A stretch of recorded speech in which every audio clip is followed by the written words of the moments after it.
Hello friends, कैसे हैं आप सब? बढ़िया। चलिए फ्रेंड्स, आज से हम कक्षा 11वीं गणित, ठीक है, क्लास 11th मैथ्स की वीडियो सीरीज शुरू करने जा रहे हैं। चैप्टर फर्स्ट से शुरू करते हुए हर एक चैप्टर के वीडियोस टॉपिक वाइज बनाए जाएंगे, जो कि आपके लिए काफ़ी हेल्पफुल होंगे।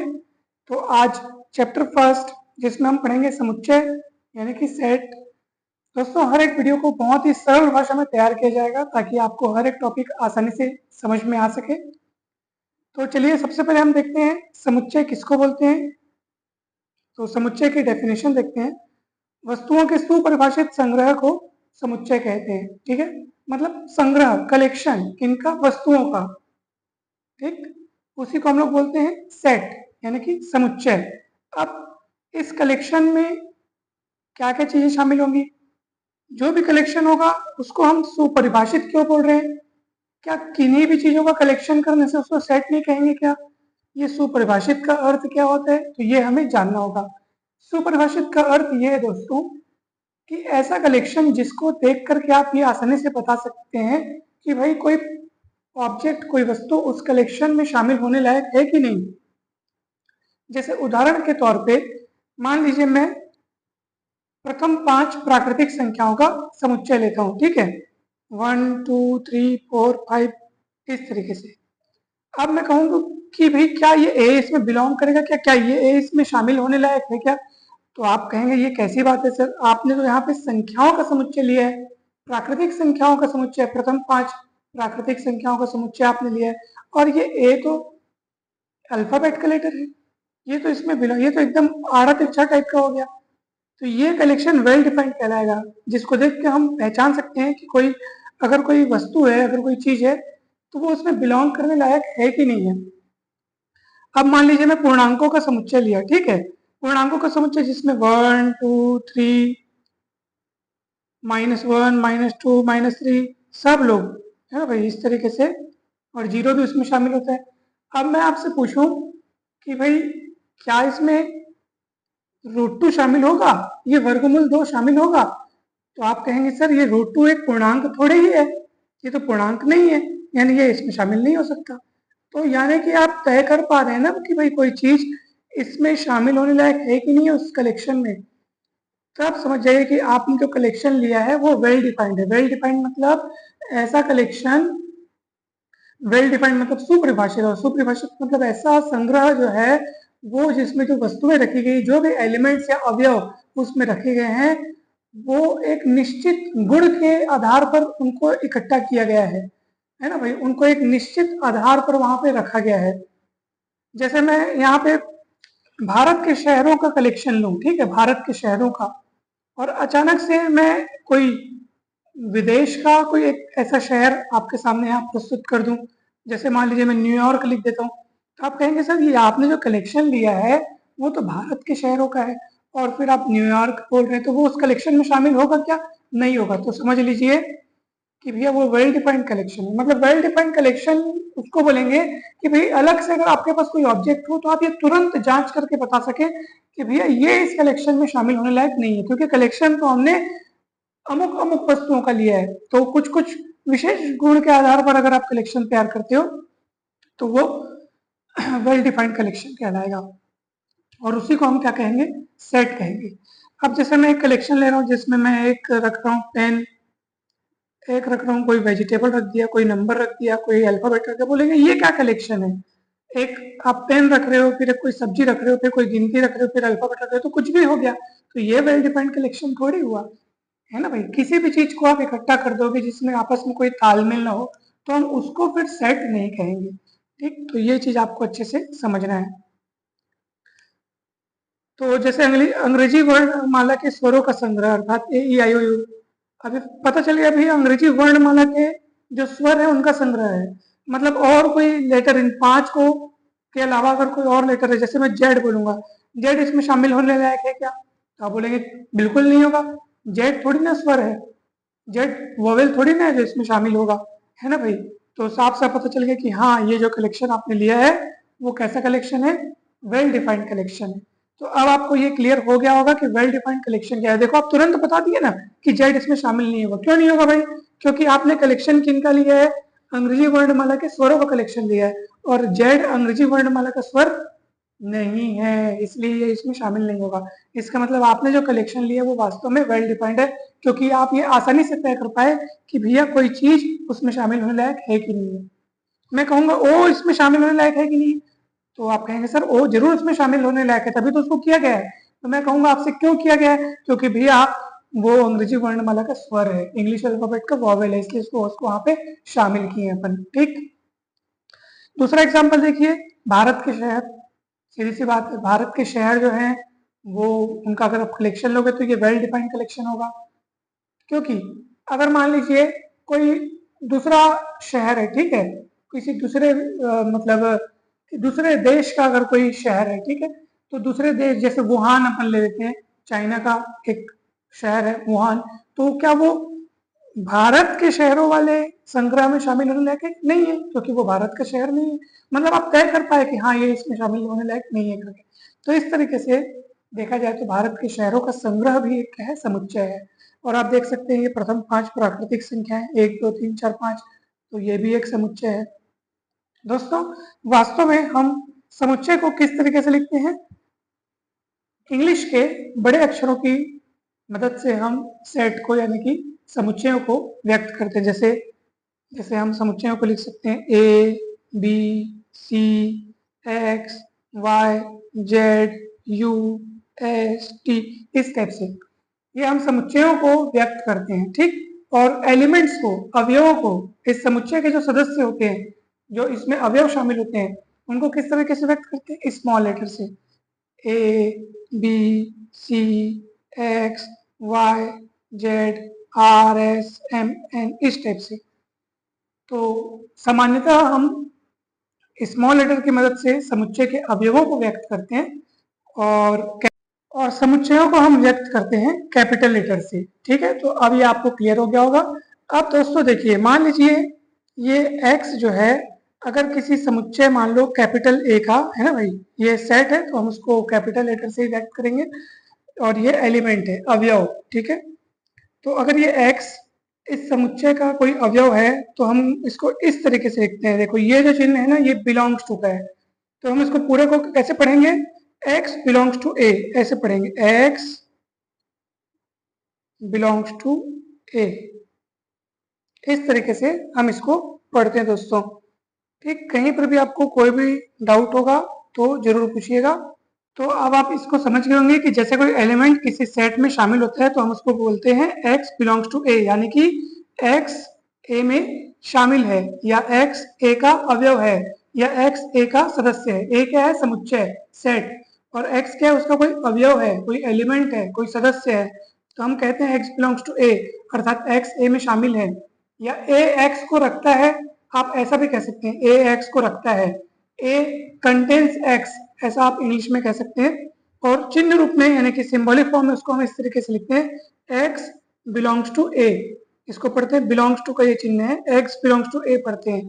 ठीक, अब चित्र रूप में देख सकते हैं, जैसे मान लो ये सेट a है और ये x है, तो आप देख सकते हैं कि x जो है वो a के भीतर है, यानी x a में शामिल है, तो हम कहेंगे x बिलोंग्स टू a।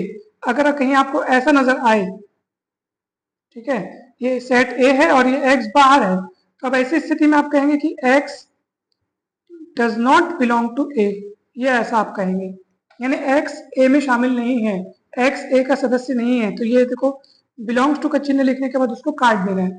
तो ये काम कब होगा, जब कोई एलिमेंट किसी सेट में शामिल न हो और हमें ऐसा बताना हो कि हाँ भाई वो सेट में वो एलिमेंट जो है वो शामिल नहीं है। जैसे x ए में शामिल नहीं है तो हम उसको लिखेंगे x does not belong to A, x A में शामिल नहीं है, x ए का सदस्य नहीं है, x ए का मेंबर नहीं है, और अगर वो शामिल होता है तो हम उसको ऐसे लिखते हैं। जैसे आप देखो इस समुच्चय को, देखो चलो इस समुच्चय का मैं नाम दे देता हूँ s, ठीक है, इस पूरे समुच्चय को मैं नाम क्या दे दिया, s। अब बताओ इस समुच्चय में आपको कौन कौन दिख रहा है, क्या यहाँ पे 3 दिख रहा है? आप कहेंगे सर हाँ, यहाँ पे जो कलेक्शन आपने लिया है, ये जो सेट आपने लिया है, इसमें हमको 3 दिख रहा है, तो हम लिखेंगे यस। अच्छा 3 आपको दिख रहा है ना, तो हम लिखेंगे yes 3 belongs to S, 3 belongs to S, ऐसा हम लिखेंगे। क्यों लिखेंगे ऐसा, क्योंकि आपको उस कलेक्शन में, उस सेट में 3 दिखाई दे रहा है, क्या आपको 4 दिख रहा है? तो हम लिखेंगे yes 4 also belongs to S. क्या वहां पे 6 दिख रहा है? क्या 6 क्या इस समुच्चय में 6 शामिल होता हुआ दिख रहा है? क्या नहीं दिख रहा है? तो हम लिखेंगे 6 does not belong to S, यानी कि 6 इस समुच्चय एस का सदस्य नहीं है, इस सेट का मेंबर नहीं है। तो नहीं है तो हम उसको इस तरीके से लिखेंगे। अब ये इजीली आपको क्लियर हो गया होगा दोस्तों। कहीं पर भी कोई भी डाउट होगा तो जरूर पूछिएगा। तो सेट को अपन दर्शाते हैं कैपिटल लेटर से और सेट के एलिमेंट्स को दर्शाते हैं हम स्मॉल लेटर से। ठीक है, कहीं पर भी कोई भी डाउट होगा तो जरूर पूछिएगा दोस्तों। अब देखो समुच्चयों के मानक निरूपण। ठीक है, समुच्चयों के मानक निरूपण यानी स्टैंडर्ड नोटेशन ऑफ सेट्स। जो नंबर सिस्टम में हम विभिन्न प्रकार के नंबर्स का जो इस्तेमाल करते हैं तो उनका अलग अलग कलेक्शन तैयार किया गया है। जैसे n, ये प्राकृतिक संख्याओं का समुच्चय है, सेट ऑफ नेचुरल नंबर्स। इसमें 1 2 3 4 एंड सो ऑन ऐसे चलते रहते यानी कि गिनती के लिए जो संख्याएं प्रयुक्त होती हैं उनको हम बोलते हैं नेचुरल नंबर्स यानी प्राकृतिक संख्याएं, जो कि 1 से शुरू होती हैं और उसमें इस तरीके से एक एक जुड़ते हुए आगे के नंबर्स तैयार होते जाते हैं।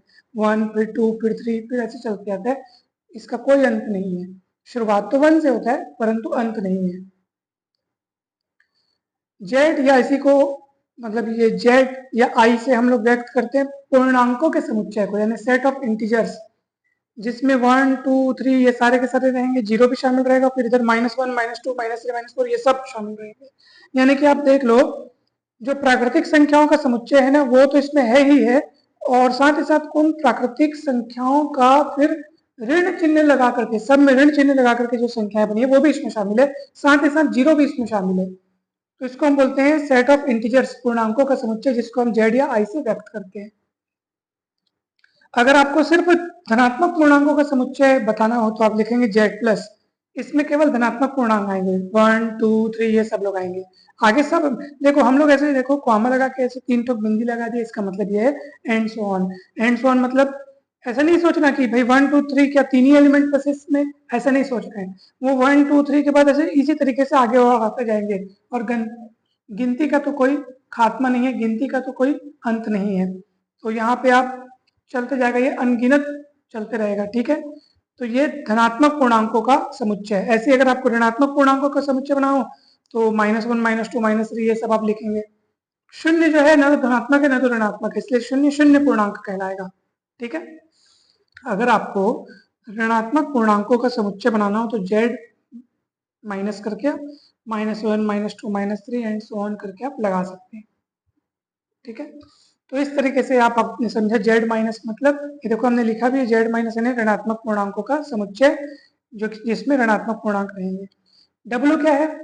पूर्ण संख्याओं का समुच्चय, सेट ऑफ होल नंबर्स। अब इनको देखो, ये देखो ये आप देखेंगे सर नेचुरल नंबर है 1 2 3, और उस सेट में उस कलेक्शन में अगर अपन जीरो भी शामिल कर दें, यानी कि नेचुरल नंबर्स के साथ अगर अपन जीरो लगा करके एक नया सेट बनाए तो ऐसे सेट को बोलते हैं सेट ऑफ होल नंबर्स, यानी पूर्ण संख्याओं का समुच्चय। अब आप अपने मन में आपके मन में एक प्रश्न उठता होगा, सर तो हम कुल मिलाकर के इस 3 को क्या बोले? 3 को हम नेचुरल नंबर बोले या पूर्णांक बोले या पूर्ण बोले? तो हम कहेंगे भैया 3 नेचुरल नंबर्स के सेट में शामिल है, आप कहेंगे है, तो ठीक है 3 को आप नेचुरल नंबर बोल सकते हो, प्राकृतिक संख्या बोल सकते हो। यही 3 पूर्णांकों के समुच्चय में भी शामिल है, क्योंकि पूर्णांकों के समुच्चय में तो सारी की सारी प्राकृतिक संख्याएं शामिल है। तो इस 3 को आप पूर्णांक बोल सकते हो कि नहीं बोल सकते? बोल सकते हैं। 3 का चिन्ह यहाँ पे क्या है? धन है, तो ये धनात्मक पूर्णांक बोल सकते हो इसको, है ना भाई? क्या इसको हम पूर्ण संख्या बोल सकते हैं? क्या इस 3 को आप पूर्ण संख्या बोल सकते हो क्या? तो बिल्कुल बोल सकते हैं, क्योंकि पूर्ण संख्याओं के समुच्चय में प्राकृतिक संख्याएं तो शामिल है ही है, तो 3 को आप पूर्ण संख्या भी बोल सकते हो। ठीक है, 3 को आप परिमेय संख्या भी बोल सकते हो, क्योंकि परिमेय संख्या देखो किस रूप की होती है? p बटे q के फॉर्मेट में होती है, p बटे q के रूप में होती है, अंश बटे हर के रूप में होती है, जहाँ p और q दोनों पूर्णांक हैं, दोनों इंटीजर हैं, और एक शर्त है कि q जो है वो नॉन जीरो होना चाहिए, q जो है बटे में है वो नॉन जीरो होना चाहिए, तभी ये परिभाषित हो पाएगा सही तरीके से।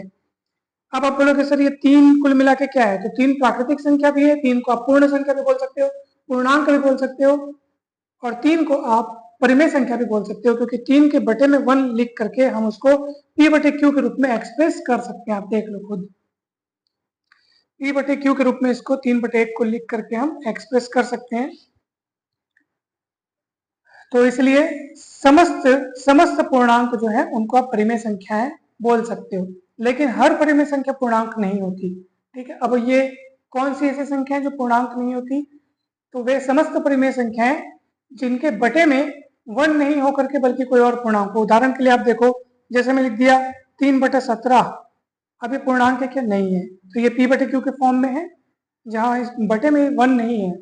बटे में 1 होता है तो हम उसको, जैसे 3/1 है तो उसको हम सिर्फ 3 बोल देते हैं, अब वो पूर्णांक के रूप में है। लेकिन अगर वो 3/1 के रूप में लिखा है तो आप उसको बोलोगे कि ये परिमेय संख्या के रूप में आपने इसको लिखा है, और ये तो पूर्णांक है ही नहीं, ये तो प्रॉपर भिन्न संख्या है।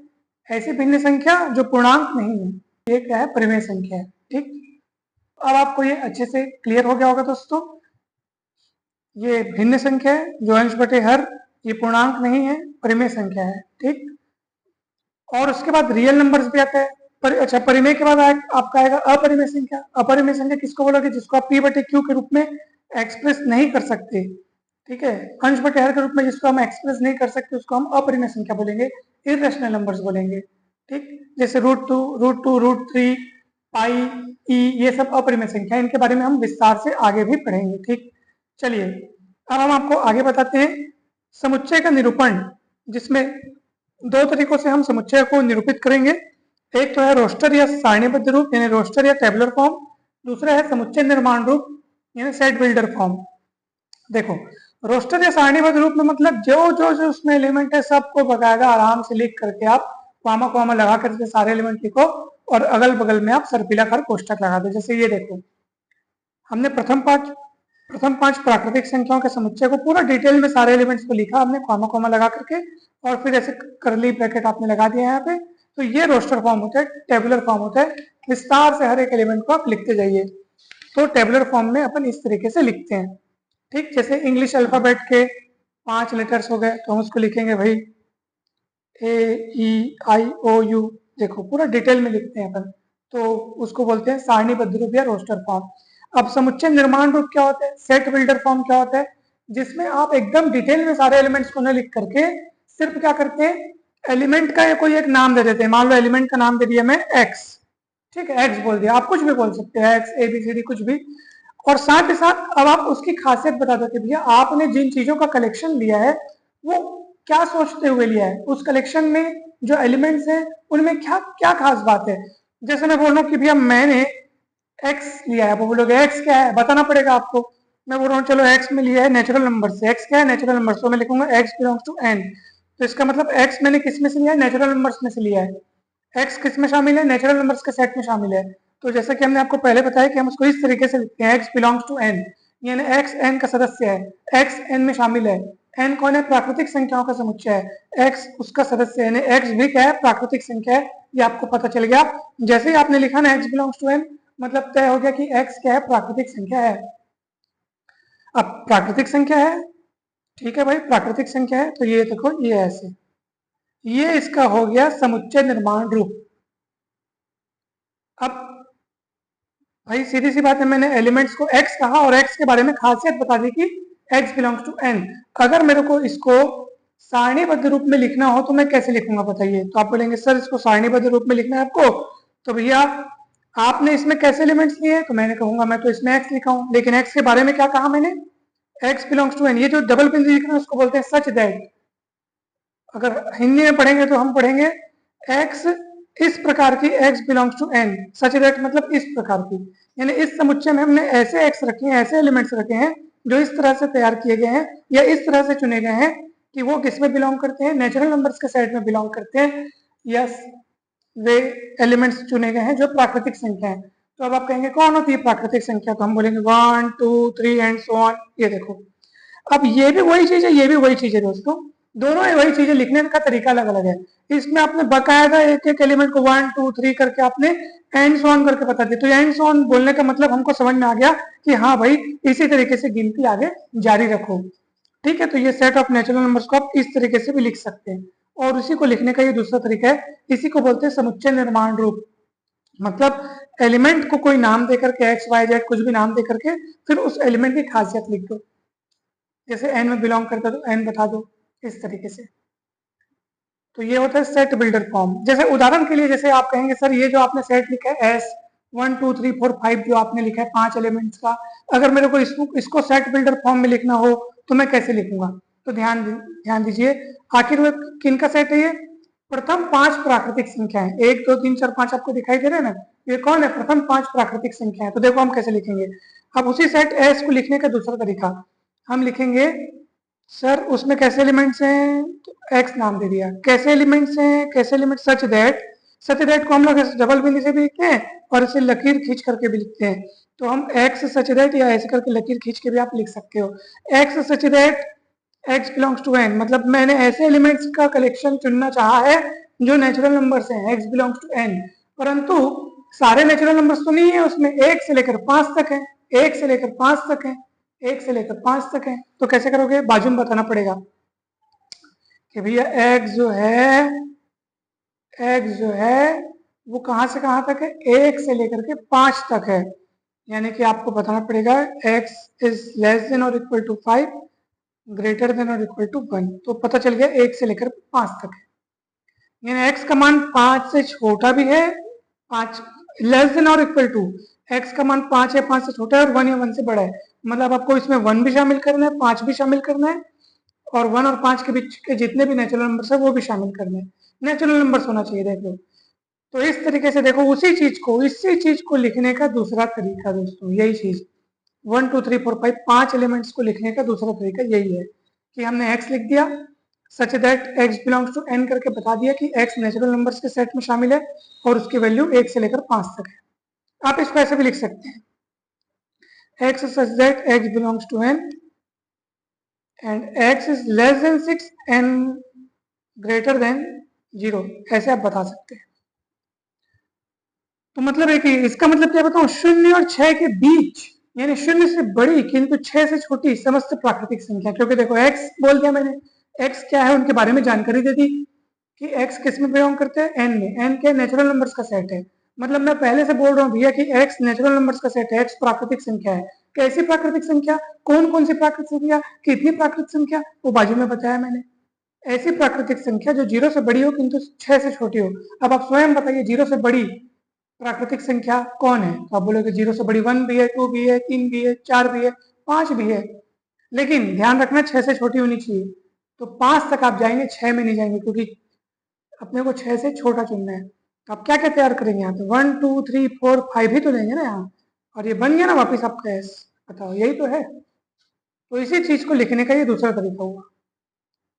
तो इसको बोलते हैं हम लोग सेट बिल्डर फॉर्म, और ये इस तरीके से हम लोग लिखते हैं, उसको बोलते हैं रोस्टर फॉर्म। ठीक, तो अब आपको समझ में आ गया होगा कि सेट बिल्डर फॉर्म और रोस्टर फॉर्म में सारे एलिमेंट्स को बकायदा एक एक डिटेल में लिख करके, एक अनंत एलिमेंट है तो 3 4 लिख करके फिर एंड्स ऑन करके अपन लगा देते हैं। ये देखो इस तरीके से। और सेट बिल्डर फॉर्म में लिखना हो तो हम क्या करते हैं, कोई भी समुच्चय है, मान लो एक्स कोई समुच्चय है, तो उसके एलिमेंट्स लिखते हैं और such that X belongs to जो भी प्रॉपर्टी होगी, मान लो पी एक्स करके, पी एक्स कोई प्रॉपर्टी है। जैसे यहाँ प्रॉपर्टी क्या है कि भैया वो नेचुरल नंबर्स में शामिल हो, नेचुरल नंबर्स के सेट में उसके वैल्यू फलाने फलाने के बीच हो, फलाने से फलाने तक हो, जो भी है, ये सब हम उसकी गुणधर्म बता रहे हैं, जिससे हम ये पता लगा पाए कि अच्छा इसमें ऐसे ऐसे एलिमेंट्स आएंगे, अच्छा इसमें ये। अच्छा बताओ ये एस में आपने कैसे पता चला आपको 1 2 3 4 5 है? इसको देख के कैसे पता चल रहा? देखो एक्स बिलोंग्स टू एन, मतलब पता चल रहा है कि एक्स नेचुरल नंबर है। कैसे नेचुरल नंबर्स हैं वो बाजू में लिखा है। ऐसे नेचुरल नंबर जो 0 से बड़े किंतु 6 से छोटे हो। तो 0 से बड़े किंतु 6 से छोटे कौन कौन होंगे? ये लोग तो होंगे ना। ये बाजू में उनकी गुणधर्म लिखते हैं, उनकी प्रॉपर्टी लिखते हैं। तो ऐसे लिख देते हैं X belongs to P X, यानी एक्स इस गुणधर्म पी एक्स का पालन करते हैं। फिर जितने भी गुणधर्म होंगे सबको आप बाजू में उसको लिखते जाओ। तो इस तरीके से ये कहलाएगा आपका सेट बिल्डर फॉर्म, और ये रोस्टर फॉर्म जो इसमें डिटेल में से लिखा जाता है। सेट को निरूपित करते हैं कैपिटल लेटर से, उसके एलिमेंट्स को निरूपित करते हैं स्मॉल लेटर से। अब आपको इजीली सब समझ में आ गया होगा दोस्तों। अच्छा एक बात बताइए, भारत के 10 विद्वान लेखकों का अगर मैं संग्रह तैयार करूं, भारत के 10 विद्वान लेखकों का संग्रह, तो क्या यह संग्रह समुच्चय होगा? तो प्रश्न है, सॉरी इसका उत्तर है नहीं होगा। क्यों? क्योंकि देखो विद्वान, सब व्यक्तियों के लिए विद्वान की परिभाषा अलग अलग हो सकती है। कोई बोलेगा कि भैया मेरे को इस लेखक की जो रचनाएं हैं वो इसलिए ज़्यादा अच्छी लगती हैं, या ज़्यादा विद्वान मेरे को ये इसलिए लगते हैं क्योंकि ये व्यंग अच्छा करते हैं। कोई लेखक अपने गंभीरतापूर्ण लेखों की वजह से विद्वान जाना जाता है। यानी विद्वान तय करने का कोई पैमाना नहीं है। आपकी नज़र में हो सकता है कोई एक लेखक विद्वान होगा, दूसरे की नज़र में कोई दूसरा विद्वान होगा। तो इसलिए विद्वान लेखकों का अगर मैं संग्रह तैयार करूंगा तो ये समुच्चय नहीं होगा, क्योंकि ये वेल डिफाइंड नहीं है, क्योंकि विद्वता का पैमाना सबके लिए अलग अलग होता है। जैसे मैं बोलूंगा भारत के 10 फेवरेट एक्टर्स का कलेक्शन, या भारत के 10 फेमस एक्टर्स का कलेक्शन, तो ये भी सब व्यक्तियों के लिए अलग होगा। किसी को कोई पसंद, किसी को कोई पसंद, तो ये भी एक समुच्चय नहीं हो सकता। ठीक है, मतलब हर कलेक्शन सेट हो ये जरूरी नहीं है, लेकिन हर सेट एक कलेक्शन होता है, ये तय है। ठीक, तो ये आपको हमेशा ध्यान रखना है। जैसे मैं कहूंगा लेखक प्रेमचंद द्वारा लिखित उपन्यासों का संग्रह, तो ये एकदम वेल डिफाइंड है, क्योंकि लेखक प्रेमचंद द्वारा बोल दिया मतलब मैं ऑब्वियस सी बात है कि जो उपन्यास उन्होंने लिखे होंगे तो सीधी सी बात है वो उन्होंने लिखे हैं। जो भी नाम होगा, हाँ भाई चलो गोदान गबन जो भी है वो उन्हीं की कृति है। अब हम ऐसा तो नहीं कह सकते कि गोदान किसी दूसरे व्यक्ति ने लिखा है। यानी कि साफ साफ क्लियर अगर हो सके ना तो हाँ भाई ये संग्रह जो है वो समुच्चय कहलाएगा। जैसे मैं बोल दूं जे से शुरू होने वाले, ठीक है, अगर मैं कह दूं जे से शुरू होने वाले सभी मतलब वर्ष के सभी महीनों का संग्रह जे से शुरू होने वाले, तब आप आसानी से ये तय कर सकते हैं कि जे से कौन कौन शुरू होगा। जैसे जनवरी हो गया, जून हो गया, जुलाई हो गया, तो ये सब कौन है, ये जे से शुरू होने वाले महीने हैं। ठीक है, और जैसे हम कह दें कि भैया विश्व के खतरनाक सबसे खतरनाक जानवरों का संग्रह, तो क्या ये समुच्चय है, तो नहीं है। क्यों बताऊं, खतरनाक का पैमाना भी अलग अलग होता है। कोई खूंखारने में खतरनाक, कोई काटने में खतरनाक, कोई दौड़ने के नाम से खतरनाक, कोई शिकार करने के नाम से खतरनाक। तो ये सब पैमाने भी अलग अलग हो सकते हैं। किसी को किसी से ज्यादा डर लगता है तो उसके लिए वो खतरनाक हो जाएगा। तो इसलिए ये भी संग्रह जो है वो सेट नहीं है दोस्तों। ठीक है, तो अब आपको ये अच्छे से समझ में आ गया होगा। और दोस्तों हमें पूरी उम्मीद है कि आज का ये वीडियो आपके लिए काफी हेल्पफुल रहा होगा। आपको इसमें समुच्चय की बारीकियां सीखने को मिली होंगी, और अगले लेक्चर में हम और आगे की बातें करेंगे, आगे के वीडियोस बनाए जाएंगे कंटिन्यूस। तो अगर आपको वीडियो अच्छा लगा हो तो लाइक करके चैनल को सब्सक्राइब जरूर करें, वीडियो को शेयर जरूर करें, कमेंट करके अवश्य बताएं कि ये वीडियो आपको कैसा लगा। आप सभी को बहुत बहुत धन्यवाद दोस्तों, जल्द ही मिलते हैं नेक्स्ट वीडियो में। एक और खास बात, अगर आप सेट के सभी प्रकारों के बारे में जानना चाहते हैं, जैसे परिमित समुच्चय, अपरिमित समुच्चय, नल मतलब कि नल सेट यानी कि रिक्त समुच्चय, तो ये तमाम प्रकार के जो जानकारियां हैं इस पर हमने पिछले वर्ष एक वीडियो बनाया था, उसका लिंक हम आपको डिस्क्रिप्शन बॉक्स में दे देंगे। इसके साथ ही अनेक महत्वपूर्ण वीडियोस जो हैं उनका भी लिंक दे देंगे, आप जरूर देखिएगा, बहुत बढ़िया तरीके से आपको हर एक टॉपिक समझ में आ जाएगा। आप सभी को बहुत बहुत धन्यवाद, जल्द ही मिलते हैं नेक्स्ट वीडियो में।